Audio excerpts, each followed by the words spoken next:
আমি কংগ্ৰেছ দলে প্ৰথমৰ পৰাই কৈ আহিছোঁ গুৱাহাটী উচ্চ ন্যায়ালয়ৰ এজন কৰ্মৰত ন্যায়াধীশৰ যোগেৰে এই গোটেই নিযুক্তি প্ৰক্ৰিয়াটো তদন্ত কৰিব লাগে।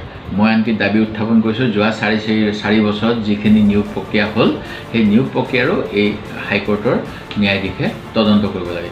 এইখিনি মই এইকাৰণে কৈছোঁ যে বৰ্তমানৰ যিটো পুলিচ বিভাগৰ নিযুক্তি প্ৰায় 13 কোটি টকাতকৈ অধিক ব্যয় কৰি কেলট্ৰন নামৰ কেৰালা চৰকাৰৰ এটা প্ৰতিষ্ঠানক ইয়াৰ ঠিকা দিয়া হৈছিল আৰু তেওঁলোকৰ নিজৰ অভিজ্ঞতা নাই বাবে পূৰ্বৰ কামৰ অভিজ্ঞতা থকা 3টা কোম্পানীক তেওঁলোকে ইয়াত যুক্ত কৰি লৈছিল।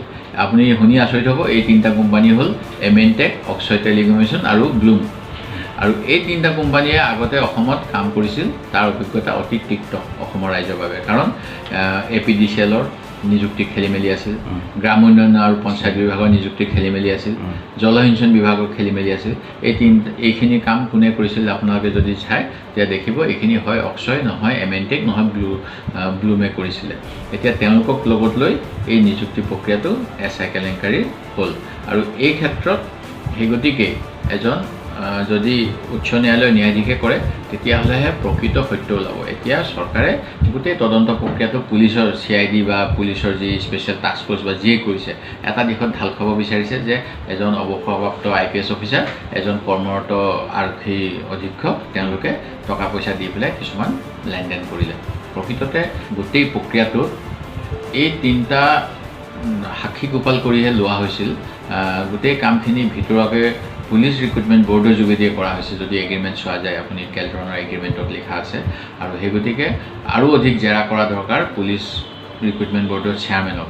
আৰু তিনিওটা প্ৰতিষ্ঠানৰ কোনোবা এটা প্ৰতিষ্ঠানৰ মুৰব্বী প্ৰাঞ্জল বৰুৱাই স্পষ্টভাৱে TV সাক্ষাৎকাৰত কৈছিল মোক যদি চুৱে মই বহুত ৰাজনৈতিক নেতাৰ মুখা খুলি দিম।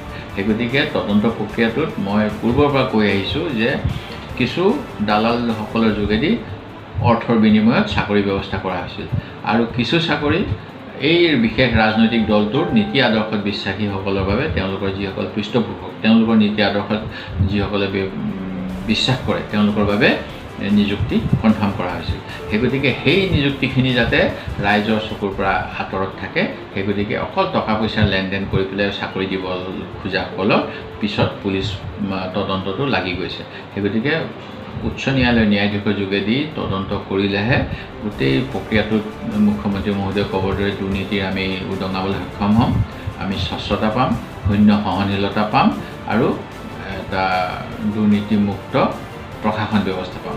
সেই গতিকে মই ভাবোঁ যে এতিয়াও সময় আছে অসম চৰকাৰে উচ্চ ন্যায়ালয়ৰ ন্যায়াধীশৰ যোগেদি ইয়াৰ তদন্ত কৰক আৰু তেতিয়াহে অসমৰ যিসকল মেধাসম্পন্ন যুৱক তেওঁলোকৰ প্ৰতি ন্যায় কৰা হ'ব আৰু মুখ্যমন্ত্ৰী মহোদয়ৰ যি দুৰ্নীতিমুক্ত প্ৰশাসন সেই দুৰ্নীতিমুক্ত প্ৰশাসনৰ দিশত আমি আগবাঢ়িব পাৰিম। আৰু নহ'লে এতিয়া এটা তদন্তটো বিশেষ দিশত চৰকাৰীভাৱেই ঢাল খাব বিচৰা হৈছে আৰু তাৰ ফলত কিন্তু আমি প্ৰকৃত সত্য পাবলৈ সক্ষম নহ'ম।